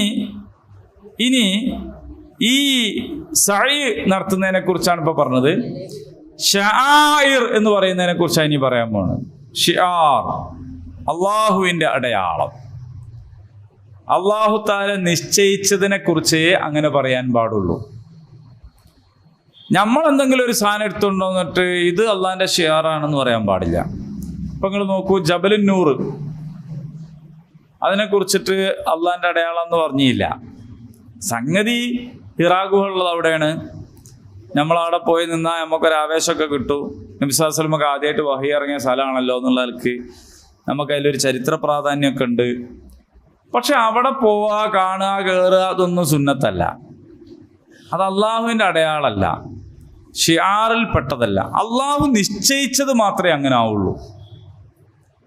ഇപ്പം നമ്മളെ കൂട്ടത്തിൽ ചില ആൾക്കാർ പറയണ്ടല്ലോ, ഇബ്രാഹിം നബി നിന്ന സ്ഥലമാണ് മഖാം ഇബ്രാഹിം, മുത്തുനബി കുടിച്ച പാത്രമാണ് പാനപാത്രം. അപ്പോൾ ഇബ്രാഹിം നബിൻ്റെ കാല് നിന്നതിനെക്കാട്ടിലും മെച്ചല്ലേ നബിൻ്റെ ചുണ്ട് വെച്ചത്? ഈ പാനപാത്രം എന്ന് പറഞ്ഞാൽ എന്താ, കുടിക്കണ പാത്രം. നബി സല്ലല്ലാഹു അലൈഹി വസല്ലം വെള്ളം കുടിച്ച പാത്രം ഒരാളെടുത്ത് കിട്ടീന്, അതാണെങ്കിൽ തന്നെ. അതുപോലെ ന്യായം എന്താന്ന് വെച്ചാൽ, ഇബ്രാഹിം നബി നിന്ന സ്ഥലത്തിന് തന്നെ എത്ര പ്രാധാന്യമുണ്ട്, കാല് പതിഞ്ഞ. അപ്പൊ ഇബ്രാഹിം നബിന്റെ കാല് പതിഞ്ഞ സ്ഥലത്തേക്കാൾ പ്രാധാന്യമാണല്ലോ നബി സല്ലല്ലാഹു അലൈഹി വസല്ലമയുടെ ചുണ്ട് തൊട്ട സ്ഥലവും. അത് കേട്ട ആർക്കും തോന്നിപ്പോവാ ശരി തന്നെയാണല്ലോ. പക്ഷെ ശരിയല്ല. എന്താ ശരിയല്ലാത്തത്? ഒന്ന്, ഈ പാത്രം അതാണോ നമുക്ക് അറിഞ്ഞൂടാ, അത് വേറെ കാര്യം. ഈ പാത്രം ആണെങ്കിൽ തന്നെ അള്ളാഹുവിന്റെ ഷിആറുകളിൽ പാത്രം പെടുത്തിയിട്ടില്ല. മഖാം ഇബ്രാഹിം പ്രധാനാവുന്നത് എന്തോ, ഇബ്രാഹിം നബി പാടെ മാത്രമേ നിന്നുള്ളൂ. ഇബ്രാഹിം നബി മക്കത്ത് പല സ്ഥലത്തും പോയിണ്ടാവൂലേ, ആളെല്ലാം നമ്മൾ പോകണുണ്ടോ? ഇവിടെ നിങ്ങൾ മനസ്സിലാക്കേണ്ട കാര്യം, സഅയ് ചെയ്തത് എന്തുകൊണ്ടാ? ഹാജർ റളിയല്ലാഹു അൻഹു ഓടിയതുകൊണ്ടാന്ന് അറിയരുത്. ഹാജർ റളിയല്ലാഹു അൻഹു ഓടിയെന്നുള്ളത്, ഹാജർ റളിയല്ലാഹു അൻഹു അവിടെ ഓടുക മാത്രമല്ലല്ലോ ചെയ്തത്. മക്കത്ത് പോണ എല്ലാ പെണ്ണുങ്ങളും പിന്നെ ഹിജ്ർ ഇസ്മായിലിൽ പോയി ചാരി ഇരിക്കണമെന്നുണ്ടോ? ഹാജർ റളിയല്ലാഹു അൻഹു അവിടെ ചാരി ഇരുന്നിട്ട് മകന് മുല കൊടുത്തിട്ടുണ്ട്. അതുകൊണ്ട് അറിയുകയാണെങ്കിൽ നമുക്ക് എല്ലാവർക്കും അത് അങ്ങനെ ചെയ്യാൻ കഴിയൂല. അപ്പോ ഹാജർ റളിയല്ലാഹു അൻഹു ഓടി എന്നുള്ളത് ശരിയാണ്. പക്ഷെ സഅയ് എന്ന് പറയുന്നത് എന്താണ്? അല്ലാഹു തആല നിയമമാക്കിയതാണ്, അല്ലാഹു അടയാളമാക്കിയതാണ്. അതാണ് അതിൻ്റെ പ്രത്യേകത. മറ്റേത് അതിൻ്റെ തുടക്കം എന്ന നിലക്കാണ് നമുക്ക് പറയാൻ പറ്റുക. അത് നമ്മൾ ഓർമ്മിക്കണം, അത് നമ്മളെ മനസ്സിലുണ്ടാവണം, അത് ചെയ്യുമ്പോൾ ഓക്കെ. പക്ഷേ ഹാജർ റളിയല്ലാഹു അൻഹു ചെയ്തു എന്നതല്ല, അല്ലെ ഇബ്രാഹിം നബി നടന്നു, ഇബ്രാഹിം നബി പോയ എല്ലാ സ്ഥലവും എന്നതല്ല. മഖാം ഇബ്രാഹിം അല്ലാഹു സുബ്ഹാനഹു വ തആല ദീനിന്റെ ഒരു അടയാളമായി, ഒരു ചിഹ്നമായി നിശ്ചയിച്ചിട്ടുണ്ട്. അപ്പൊ അതിനെ നമ്മൾ ആദരിക്കണം. അള്ളാഹുവിൻ്റെ ചിഹ്നങ്ങളെ നമ്മൾ ആദരിക്കണം, അടയാളങ്ങളെ ആദരിക്കണം. അപ്പൊ അതിനോട് നമ്മൾ പരിഹാസം കാണിക്കാൻ പാടില്ല. അതുകൊണ്ടാണ് ഖുർആൻ പാരായണം ചെയ്യുന്നത് കേട്ടാൽ നിങ്ങൾ ബാക്കിയെല്ലാം നിർത്തി വെക്കണം, എന്നിട്ട് അത് കേൾക്കണം. അങ്ങനെ കേൾക്കാൻ സൗകര്യപ്പെടാത്തോടത്ത് പോയിട്ട് ഇത് ഓതാനും നിൽക്കരുത്. അതുകൊണ്ടാണ് ഈ പ്രസംഗം തുടങ്ങുന്നതിന് മുന്നേ ഖുർആനായത്ത് വെക്കരുത് എന്നൊക്കെ പറയണത്. നമ്മൾ വയലൊക്കെ തുടങ്ങുന്നതിന് മുമ്പേ അത് തുറന്നിട്ടിട്ട് നമ്മളെന്തല്ലോ പണിയിലേക്കും അതവിടെ ഇങ്ങനെ ഓതുക, അങ്ങനെ ചെയ്യരുത്. കാറ് പോകുമ്പോൾ ഖുർആൻ വെച്ചാൽ ശ്രദ്ധിക്കാൻ കഴിയെങ്കിലേ വെക്കാവൂ, ഇല്ല പിന്നെ നല്ല നല്ല പാട്ട് വെച്ചാൽ മതി. മനസ്സിലായില്ലേ? ഖുർആൻ ആണെങ്കിൽ അത് ശ്രദ്ധിക്കണം. ഖുർആൻ പാരായണം ചെയ്താൽ അത് കേൾക്കണം, അത് ശ്രദ്ധിക്കണം. അതുകൊണ്ടാണ് നിങ്ങൾ പള്ളിയിൽ നിന്നും എന്ത് ചെയ്ത് നിസ്കരിക്കണവൻ്റെ അടുത്ത് പോയിരുന്നിട്ട് ഖുർആൻ ഓതരുത് എന്ന് പറഞ്ഞു. കാരണം ഓനെ എന്താ ചെയ്യേണ്ടി? നിസ്കരിക്കുകയായിരിക്കും. അപ്പം ഇത് അവഗണിക്കാൻ പാടില്ല, അള്ളാഹുവിൻ്റെ ചിഹ്നങ്ങളിൽപ്പെട്ടതാണ്. അപ്പം അതിനോട് ആദരവ് പുലർത്തുക എന്ന് പറയുന്നൊരു സംഗതിയുണ്ട്. അപ്പം ദീനീ വിഷയങ്ങളിൽ നമ്മൾ കാണിക്കേണ്ടുന്ന ആദരവ്, ഈ ഷിആറിൻ്റെ ബഹുവചനമാണ് ശആഇർ എന്ന് പറയുന്നത്. അപ്പോൾ സഫയും മർവയും അള്ളാഹുവിൻ്റെ അടയാളങ്ങളിൽ പെട്ടതാകുന്നു എന്ന് പറഞ്ഞതിൻ്റെ അർത്ഥം അതാണ്. എന്നിട്ട് അതിൽ തവാഫ് എന്ന് പറഞ്ഞാൽ അതിനെ ചുറ്റുക എന്നുള്ള അർത്ഥത്തിലല്ല. കഅബ തവാഫ് എന്ന് പറഞ്ഞാൽ അതിനെ ചുറ്റലാണ്. ഇവിടെ ഈ തവാഫ് കൊണ്ട് അർത്ഥമാക്കുന്നത് അതിനിടയിൽ നടക്കലാണ്. ഇപ്പൊ സഫയിൽ കയറി അവിടെ നിന്നും മർവയിലേക്ക് നടക്കുകയാണ്. അവിടെ ആരോഗ്യമുള്ള ആണുങ്ങൾക്ക് ഓടാൻ ഒരു സ്ഥലമുണ്ട്. അത് ഇപ്പൊ പച്ച നിറത്തിലുള്ള ഇതൊക്കെ ഇങ്ങനെ പറഞ്ഞുകൊണ്ട് നിന്നാൽ മതിയോ? പോണ്ടേ? നിങ്ങൾക്ക് എന്തോ ഒരു ഉഷാറില്ലാത്ത പോണ്ടേ? അങ്ങനെ പറഞ്ഞു നിന്നാൽ മാസങ്ങൾ ഇപ്പൊ തന്നെ പറയാൻ തുടങ്ങി 2 മാസമായി. അത് പറ്റൂല. ഉഷാറായിട്ട് ഇതൊക്കെ ഇപ്പൊ അവിടെ പോയി പറഞ്ഞു വിചാരിച്ചാണ് ഞാൻ, പിന്നെ അങ്ങ് പറഞ്ഞു പോയതാണ്. ഇപ്പൊ ഇതൊക്കെ അവിടുന്ന് ഇങ്ങനെ തൊട്ട് കാണിച്ച് പറഞ്ഞു തരണോ? ഇവിടുന്ന് ഇങ്ങനെ ഇതാണ് സഫ, ഇവിടുന്ന് മർവ അങ്ങനെ പറയുമ്പോ അല്ലേ, അപ്പൊ അവിടുന്ന് വലത്തെ ഭാഗത്ത് തിരിഞ്ഞ് ഇതാണ് ജബൽ അബി ഖുബൈസ് എങ്ങനെ പറയണോ? അപ്പൊ അതുകൊണ്ട് വേഗം നോക്കി ഇൻഷാ അല്ലാഹ്. അപ്പൊ അവിടുന്ന് ആ പച്ച നിറമുള്ള സ്ഥലത്തുനിന്ന് ഓടുന്നതിന്റെ പച്ച നിറമൊക്കെ പിന്നെ ഒരു അടയാളത്തിന് വെച്ചാണ് കേട്ടോ, അല്ലാണ്ട് ആദ്യമേ അവിടെ പച്ച നിറമൊന്നുമല്ല. അങ്ങനെ ഒരു വിചാരമുണ്ട്. ഈ പച്ച എന്ന് പറഞ്ഞാൽ മുസ്ലിങ്ങൾ എന്തോ ഒരു സാധനമാണ്. അപ്പൊ ഈ രാഷ്ട്രീയക്കാരും ഇപ്പൊ അങ്ങനെ വിചാരിച്ചു വീണ്. കാരണം മുസ്ലിങ്ങളെ വോട്ടിട്ടാൻ പച്ച നിറത്തില്, ഈ പച്ച എന്ന് പറഞ്ഞ സാധനം ശരിക്കും എന്താണ്? പച്ച കണ്ണിന് കാണാൻ സുഖമുള്ള ഒരു നിറമാണ്. നമ്മൾ ദേശീയ പതാകന്റെ 1/3 പച്ചയാണ്. മനസ്സിലായില്ലേ? ഇന്ത്യൻ ദേശീയ പതാകയുടെ 1/3 പച്ചയാണ്. കാണാൻ സുഖമുള്ളൊരു കളറാണ്. ഇതാണ് എൻ്റെ ഒരു സംഗതി. ഇത് നമ്മളെ കൂടെ കൂടിയത് എപ്പോഴാന്ന് വെച്ചാല് തുർക്കിയിലെ ഖിലാഫത്തിന്റെ കാലം മുതൽ കൂടിയതാണ്. ചില ആൾക്കാർ വിചാരിക്കണേ നബി സല്ലല്ലാഹു അലൈഹി വസല്ലം മദീനത്ത് ഉണ്ടാവുമ്പോഴേ അവിടെ പച്ചക്കുബ്ബുണ്ട് എന്നുള്ള ആൾക്കാര് അതിനോടൊരു ഭയങ്കര സംഭവമായിട്ട് പച്ച നിറം അത് നമ്മളതല്ലേ എന്നുള്ള ഒരു സംഗതി. യഥാർത്ഥത്തിൽ അങ്ങനൊന്നുമില്ല. പച്ച ഈ ഖിലാഫത്തിന്റെ കാലത്ത് എന്തായതാണ്, അതിൽ ചന്ദ്രക്കലൈ നക്ഷത്രവും. ഈ ചന്ദ്രക്കലൈ നക്ഷത്രം എന്ന് പറയുന്നതിന് തന്നെ ഉണ്ട് ഒരു പ്രശ്നം. എന്താന്ന് വെച്ചാൽ ഈ ചന്ദ്രക്കലിന്റെ അകത്ത് ഒരു കാലത്തും നക്ഷത്രം വരൂല. ഈ പൂളിന്റെ അകത്ത് നക്ഷത്രം വരുമോ? പൂളിന്റെ പുറത്തല്ലേ നക്ഷത്രം വരുള്ളൂ. ഈ നക്ഷത്രം എവിടെ വരിക? ചന്ദ്രക്കല എന്ന് പറയുന്നത് പൂർണ്ണ ചന്ദ്രനാവുന്നതോട് കൂടിയിട്ട് കലല്ലല്ലോ, പൂർണ്ണമാവണോ? അപ്പൊ നക്ഷത്രം പുറത്തേ വരുള്ളൂ. നമ്മൾ ആ നക്ഷത്രം എടുത്തതിന്റെ അകത്തിട്ട് മുതൽ എന്തായിട്ടുണ്ട്, നമുക്കിതൊരു തിരിപാടില്ലാണ്ടായിരുന്നു. പകുതി തമാശ കൂട്ടിയാൽ മതി, ബാക്കി പകുതി കാര്യത്തിൽ കൂട്ടിയാൽ മതി. അതുപോലെ 786 പച്ച നിറം. എന്നിട്ട് ആ 786 കാറിന് നമ്പർ കിട്ടാൻ വേണ്ടി കാറിന്റെ 10 ഇരട്ടി പൈസ കൊടുത്തിട്ട് വാങ്ങുക അല്ലേ? അതേപോലെ അങ്ങനെ കുറെ സംഗതികളുണ്ട്. ഇതൊന്നും നമ്മളെ കൂടെ പിന്നെ കൂടിയോലാണ്. ഇതൊന്നും അള്ളാന്റെ ഷിആറുകളിൽ പെട്ടതല്ല. അതാണ് നമ്മളെ വിഷയമായിട്ട് അതിന്റെ ബന്ധം. അത് ഈ ബിസ്മിന്റെ നമ്പറാണ്. നമ്പർ എന്ന് പറയുന്നത് അബ്ജദ് എന്ന് പറയുന്ന ഒരു അക്കം ശൈലിയുണ്ട് ഈ അറബി അക്ഷരത്തിന് ഉണ്ടാക്കിയ. അപ്പൊ അങ്ങനെ നോക്കുമ്പോൾ ബിസ്മില്ലാഹിർ റഹ്മാനിർ റഹീം എന്നുള്ളതിന്റെ നമ്പറാണ് 700. അത് എങ്ങനെയാ വരുന്നത് എന്നുള്ളതിന്റെ വേറെ അക്കശാസ്ത്രം ഉണ്ട് ഇതുമായിട്ട് ബന്ധപ്പെട്ട്, അതിൽ പെട്ടതാ. അപ്പോ ഞാൻ പറയണത് 786 എന്ന് എഴുതി വെച്ചാൽ പിന്നെ അതിനോടൊരു വല്ലാത്ത ഭക്തി. ചന്ദ്രക്കലയും നക്ഷത്രവും കണ്ട അതിനോട് ഭയങ്കര ഭക്തി. അങ്ങനൊന്നുമില്ല. പച്ച നിറത്തിനോട് ഭയങ്കര ഭക്തി, അങ്ങനൊന്നുമില്ല. നബി സല്ലല്ലാഹു അലൈഹി വസല്ലംക്ക് ഒരു പച്ച കുപ്പായ ഉണ്ടായിരുന്നു. യമൻ ആരോ കൊണ്ട് കൊടുത്ത ഒന്ന്. അത് ഖുത്ബക്കൊക്കെ ചിലപ്പോൾ അത് ഇടലുണ്ടായിരുന്നു. അതൊക്കെ ശരിയാണ്. ചിലപ്പോൾ അതിൻ്റെ അകത്തുനിന്നായിരിക്കും തുർക്കികൾ അത് എടുത്തിട്ടുണ്ടാകുക. തുർക്കി ഖിലാഫത്തിന്റെ കാലത്ത്. അപ്പൊ അവര് ആണ് ഈ പച്ചക്കുപ്പ. അങ്ങനെ സ്വർഗത്തിൽ കുപ്പായുള്ളതിനെ പറ്റി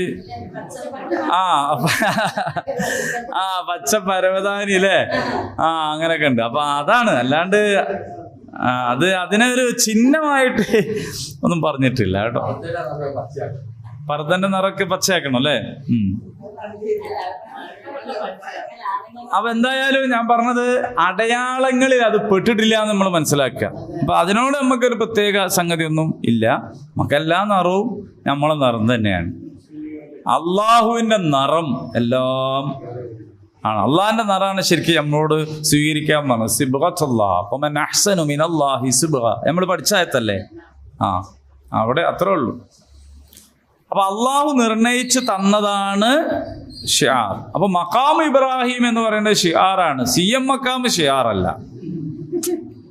മനസ്സിലായി എനിക്ക്? മഖാം എന്ന് കേൾക്കുമ്പോഴേക്ക് എല്ലാ മഖാമും ഒരുപോലല്ല. അപ്പൊ ചിലര് ചോദിക്കാണ്, മഖാം ഉണ്ടല്ലോ, അതിനൊക്കെ തിരിഞ്ഞില്ലേ? എങ്ങനെ? നിങ്ങൾ അവിടെ പോയപ്പോ മഖാം ഇബ്രാഹിം കണ്ടില്ലേ? പോലെ വിചാരം ഇത് മഖാം ഇബ്രാഹിം ഇവിടെ പറയണ മഖാമുമായിരുന്നു. അത് ഏതുപോലെ എന്ന് വെച്ചാൽ ഒരാളാണ് ബറാത്തിന് തെളിവുണ്ട് ഖുർആനില്. ഖുർആനില് ബറാത്തിന് തെളിവ് അപ്പൊ ബറാത്തിന് തെളിവ്. പക്ഷെ യഥാർത്ഥത്തിൽ അത് ഖുർആനില് ബസ് ഉണ്ട് എന്നൊക്കെ പറയണ മാതിരിയാണ്. ബസ്സം ബസ്സ കൊല്ലുമന അലേഹ ഫാൻ. ഖുർആനിൽ ഫാനും ഉണ്ട്. ഇങ്ങനെയൊക്കെ പറയണ മാതിരിയുള്ള ഒരു വർത്താനം എന്നല്ലാതെ ബറാത്തിന്റെ തെളിവല്ല ആ ആയത്ത്. അത് ബറാത്ത്, നമ്മളെ ഈ ബറാത്ത് രാവും ആ ആയത്തും തമ്മിൽ ഒരു ബന്ധവുമില്ല. അത് വേറൊരു സംഗതിയാണ് പറയണത്. പക്ഷെ നമുക്ക് മലയാളവും അറബിയും അറബി മലയാളവും എല്ലാം കൂടി ആയതുകൊണ്ട് നമ്മൾ എന്ത് ചെയ്യാണ്, നമുക്ക് ഇഷ്ടമുള്ള എല്ലാം ഇതിൻ്റെ അകത്തുണ്ട് എന്ന് പറയാണ്. അള്ളാഹു നിർണയിച്ചു തന്നത് മാത്രമാണ് അള്ളാഹുവിൻ്റെ ഷിആർ. അതിനെ അങ്ങനെ മാനിക്കണം, പരിഗണിക്കണം, ആദരവ് പുലർത്തണം.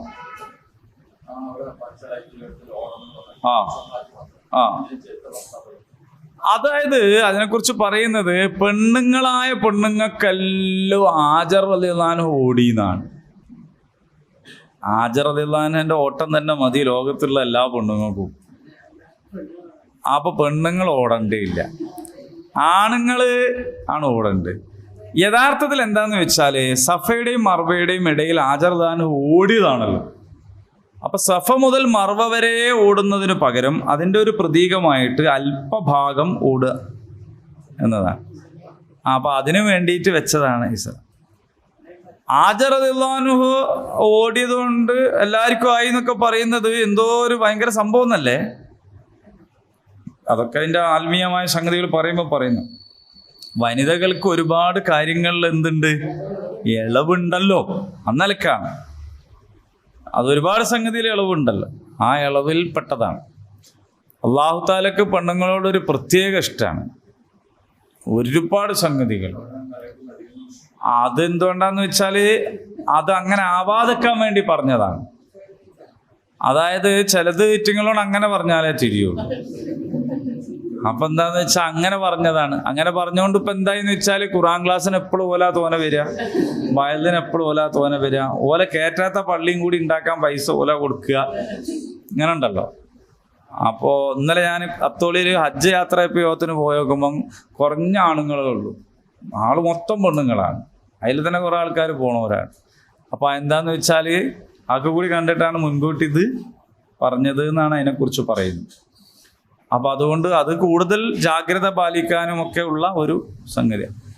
പെണ്ണുങ്ങളെ അടുത്തുള്ള ഒരു ദോഷം നബി സല്ലല്ലാഹു അലൈഹി വസല്ലം പഠിപ്പിച്ചെന്ന എന്താന്ന് വെച്ചാല്, ഏറ്റുങ്ങള് എല്ലാം ചെയ്തു കൊടുത്താലും എന്തെങ്കിലും ഒരു സംഗതി ചെയ്തില്ലെങ്കിൽ നിങ്ങൾ ഒന്നും ചെയ്തില്ല എന്ന് പറഞ്ഞാളൂ എന്നുള്ളതാണ്. അല്ല, നിങ്ങളെ പറ്റല്ല കേട്ടോ.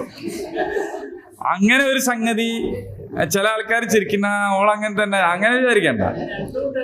അത് അല്ല, കൂടുതൽ അത് ഉള്ളത് ഇപ്പോഴത്തെ, അതായത് ഒന്നും ചെയ്തു തന്നിട്ടില്ല എന്ന് പറഞ്ഞു കളയാ എന്ന് അതുണ്ടാവരുത് എന്ന് അതിനാണ്. അല്ലാണ്ട് അങ്ങനെ തന്നെ എന്ന് പറയാൻ വേണ്ടിയിട്ട് ആക്ഷേപിക്കാനൊന്നും വേണ്ടിയിട്ടല്ല. അങ്ങനെ ആവരുത്, നന്ദി കാണിക്കണം എന്ന നിലക്കാണ് അത് പറയും. ഇപ്പോ ആർക്കെങ്കിലും സുജൂദ് ചെയ്യുമായിരുന്നെങ്കിൽ ഭർത്താവിന് സുജൂദ് ചെയ്യാൻ കൽപ്പിക്കുമായിരുന്നു എന്ന് പറഞ്ഞത് എന്തിനാ? സുജൂദ് ചെയ്യാൻ വേണ്ടിയിട്ടല്ല, സുജൂദ് ചെയ്യാൻ പാടില്ല. പക്ഷേ അത്ര പരിഗണിക്കണം എന്ന് പറയാൻ വേണ്ടിയിട്ടാണ്.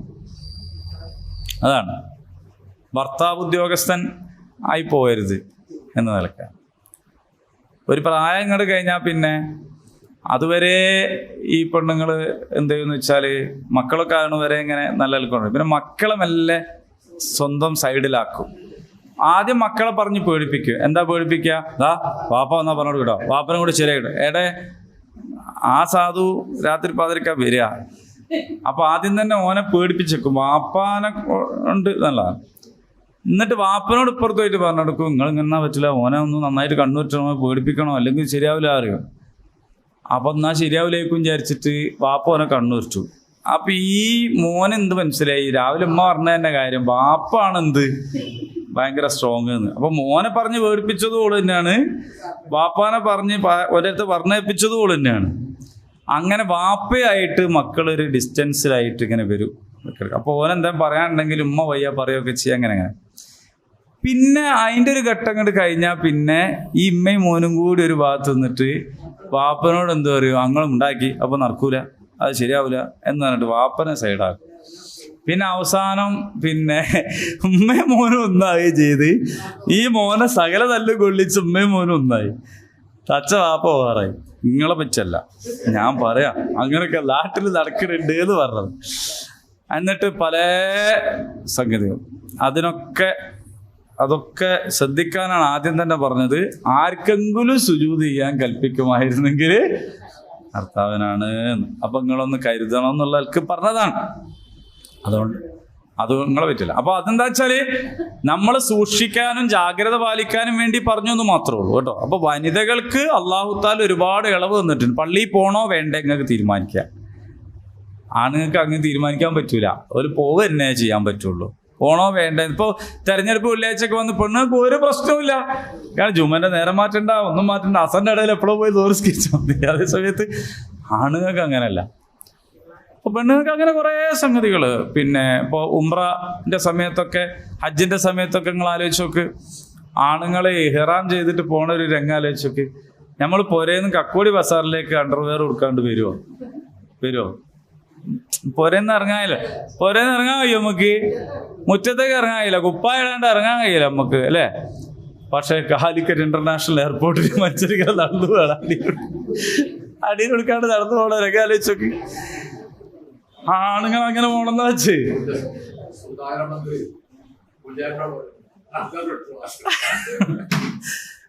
അതാണ്. അതേ സമയത്ത് പെണ്ണുങ്ങൾക്കോ അങ്ങനത്തെ ഒരു പ്രശ്നമൊന്നുമില്ല. നിങ്ങള് എല്ലാം ധരിച്ച് അത് ഏത് കളറും ഇടാം, എന്ത്. അപ്പോ ആ പെണ്ണുങ്ങൾക്ക് അങ്ങനെ കുറെ സംഗതികൾ തന്നിട്ടുണ്ട്. ജുമാന്റെ കാര്യത്തിലായാലും ഇഹ്റാമിന്റെ കാര്യത്തിലായാലും ഒരുപാട്. ഇപ്പോ മുസ്തലിഫയില് രാപ്പാർക്കണം, പെണ്ണുങ്ങൾക്ക് 12 മണിക്ക് വേണേൽ പോവാം. അപ്പൊ അള്ളാഹു എത്രയോ കൂടുതൽ ഒരുപാട് ഇളവുകളൊക്കെ തന്ന് ആദരിച്ച് ബഹുമാനിച്ച ഒരു കൂട്ടരാണ് പെണ്ണുങ്ങൾ. അതെ. എന്നിട്ടും പറയാണ് മുസ്ലിം പെണ്ണുങ്ങൾക്ക് ബുദ്ധിമുട്ടാണ് എന്ന് പറയാണ്. അത് ഓൽക്ക് ഇത് തിരിയാത്തോണ്ടാണ്. ശരി, ഏതായാലും നമ്മളെ വിഷയത്തിലേക്ക് വരിക. ഇന്ന സഫാ വൽ മർവത മിൻ ശആഇരില്ലാ. നമ്മൾ ഈ ഷിആറിനെ കുറിച്ച് പറഞ്ഞിടത്തുനിന്നാണ് ഇതിലേക്കൊക്കെ പോയത്. അതോടൊപ്പം ഈ പറയുന്ന സഴയിൻ്റെ ഇടയിലുള്ള പച്ച നിറത്തിൽ നിന്നാണ് ഇങ്ങോട്ട് പോയത്. അപ്പോൾ പച്ച നിറമോ 786 ചന്ദ്രക്കലയും നക്ഷത്രമോ അതല്ലെങ്കിൽ അതുപോലെയുള്ള എന്തെങ്കിലും സംഗതികളോ ചില ആളുകളൊക്കെ, ചില പാവപ്പെട്ട ഉമ്മമാരൊക്കെ വിശ്വസിക്കേണ്ട ഈ മുസ്ലിം ലീഗിന്റെ കോണി എന്ന് പറയുന്നത് മിറാജ് കയറിപ്പോയ കോണിയാണ്. അങ്ങനെയുണ്ടല്ലോ. അത് വിശ്വസിച്ചാൽ എന്ത് ചെയ്യൂ? വിശ്വസിച്ച് പോയാലും ഒരു കൂട്ടർ അങ്ങനെ വിശ്വസിച്ചാൽ പിന്നെ അത് എങ്ങനെ വെച്ചാലും എന്താണ് ഓര് വിചാരിക്കണത് ഇത് മിറാജ് പോയതാണ് വിചാരിച്ചാൽ അത് ചെയ്യാൻ പറ്റില്ല. അപ്പൊ അങ്ങനെ ഒരു അടയാളം ദീനുൽ ഇസ്ലാമിൽ ഇല്ല. ആ ഉള്ള അടയാളങ്ങളൊക്കെ റസൂലുള്ള പഠിപ്പിച്ചെന്ന അടയാളങ്ങളാണ്. ആ അടയാളങ്ങളോടാണ് ആദരവ് കാണിക്കേണ്ടത്. അപ്പം അതിൻ്റെ ഇടയിൽ പിന്നെ വേറെ മുടി എന്ന് പറയുന്നത് ഭയങ്കരമായ സംഭവമായിട്ട് പ്രചരിപ്പിച്ചുകൊണ്ടിരിക്കുകയാണ്. ആത്മീയമായ വ്യവസായമാണ് നടത്തിക്കൊണ്ടിരിക്കുന്നത്. അപ്പം ഈ മുടി ഷിയാറായിട്ട് അല്ല എണ്ണിയിട്ടില്ല. അതാണ് സംഭവേ. മുടി ഷിയാറായിട്ട് എണ്ണിയിട്ടില്ല. റസൂലുള്ളാഹിന്റെ മുടിയും ഒരു ഷിയാറാകുന്നു എന്ന് പറഞ്ഞില്ലെങ്കിൽ തർക്കമില്ല. നമുക്ക് പിന്നെ അതെവിടെ കിട്ടും നോക്കി നടക്കുകയില്ല. പറഞ്ഞിട്ടില്ല. അതേ സമയത്ത് റസൂലുള്ളാഹിനോടുള്ള ഹുബ്ബ് കൊണ്ട് ഒരു ഘട്ടത്തിൽ നമുക്ക് ഹദീസുകളിലൊക്കെ കാണാൻ പറ്റും. നബി സല്ലല്ലാഹു അലൈഹി വസല്ലം എന്ത് കിട്ടിയാലും എടുത്തു വെക്കുവാനോര്. അങ്ങനെ മുടി ശേഖരിച്ച് വെച്ചവരൊക്കെ ഉണ്ട്. നബി സല്ലല്ലാഹു അലൈഹി വസല്ലം വുളൂ ചെയ്യുന്ന സമയത്ത് വെള്ളം നിലത്ത് പോകാൻ സമ്മതിക്കാണ്ട് കയ്യിൽ വെക്കുകയായിരുന്നു, വാരിത്തേക്കെന്നൊക്കെ. അതൊക്കെ എങ്ങനെയാന്ന് വെച്ചാൽ അത് റസൂലുള്ളാഹിനോടുള്ള ഒരു വല്ലാത്ത, അതായത് ശത്രുക്കളുടെ ഭാഗത്തുനിന്നും ഇത് നോക്കാൻ വേണ്ടി ആള് വന്നു. എങ്ങനെയുണ്ട് മുഹമ്മദിന്റെ സൈന്യം നോക്കാൻ വേണ്ടി. എന്നിട്ട് ഓല് ബേജാറായിപ്പോയി. എന്നിട്ട് ഓല് പോയിട്ട് അവിടെ പോയിട്ട് പറഞ്ഞു ഞമ്മക്ക് ആവൂലിട്ടോ, കാരണം ഇങ്ങനെ ഒരു നേതാവിനെ സ്നേഹിക്കുന്ന ആൾക്കാരെ നമ്മൾ കണ്ടിയില്ല എന്ന് പറഞ്ഞു. അപ്പൊ അതൊക്കെ ആ സന്ദർഭത്തിൽ അതുകൊണ്ടുണ്ടായ ഫലങ്ങളും ഉണ്ട്. അതുകൊണ്ട് ഒരു ബേജാറായി, അതെ ശത്രുക്കൾ ബേജാറായിപ്പോയി. ഇങ്ങനെ ഒരു സംഭവം കണ്ടിട്ട് ഇങ്ങനെ ഉണ്ടോ ഒരു നേതാവിനെ, അപ്പൊ അവര് നിലത്ത് വെക്കാണ്ട് കൊണ്ടെടുക്കും എന്നുള്ള നിലക്കാണ്. അതല്ലാതെ അതൊരു അടയാളമായോ അത് ഷിആറായോ അത് പിന്നീട് കൊണ്ടു നടക്കേണ്ടതായോ അതിൻ്റെ മേൽ പോരിച്ചുള്ളതായിട്ടോ ഒന്നും പറഞ്ഞില്ല. അപ്പൊ അള്ളാഹു സുബ്ഹാനഹു വ തആല അള്ളാഹിന്റെ ഷിആറുകളിൽ എണ്ണിയ ചിലതുണ്ട്. അത് റസൂലുള്ളാഹി സ്വല്ലല്ലാഹു അലൈഹി വസല്ലം പഠിപ്പിച്ചു തന്നിട്ടുണ്ട്. അതിനോട് നമുക്ക് ആദരവുണ്ട്. അതാണ് ഈ ഹജറുൽ അസ്വദ് എന്നതിനെ കുറിച്ച് പോലും ഒരു മഹാൻ ഇപ്പോൾ വീഡിയോ ഇപ്പോൾ വളരെ പ്രസിദ്ധമായിട്ട് നടന്നുകൊണ്ടിരിക്കുന്നുണ്ട് ഈ ഒരു സംഗതി. അപ്പൊ അയാൾ പറയണത് എന്താ വെച്ചാൽ വിഗ്രഹാരാധന എന്ന് പറയുന്നത് മുസ്ലിങ്ങൾക്ക് ഇവിടെ ഇല്ല എന്നേ ഉള്ളൂ, അവിടെ ഉണ്ട്. പറയണത് ഒരു മുസ്ലിം നാമധാരിയാണ്. അയാൾക്ക് ഇസ്ലാം എന്താണെന്നോ ഹജറുൽ അസ്വദ് എന്താണെന്ന് തിരിഞ്ഞിട്ടില്ല. അപ്പൊ അതെന്താന്ന് വെച്ചാൽ അവിടെ ചെന്നിട്ട് അവരെന്ത് ചെയ്യുന്നുണ്ട്, ഇതിനെ ആരാധിക്കുന്നുണ്ട് എന്നാണ് അദ്ദേഹം പറയുന്നത്.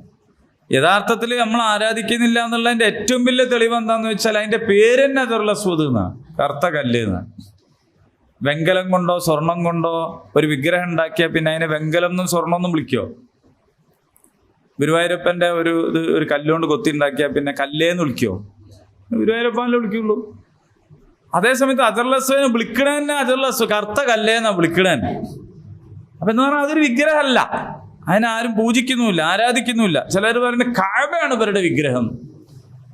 കഅബ വിഗ്രഹമാണെങ്കിൽ കഅബന്റെ മേലെ കയറിക്കോ? ഏതെങ്കിലും വിഗ്രഹത്തിന്റെ മേലെ കയറിക്കോ? ആരെങ്കിലും ചവിട്ടോ വിഗ്രഹത്തിന്?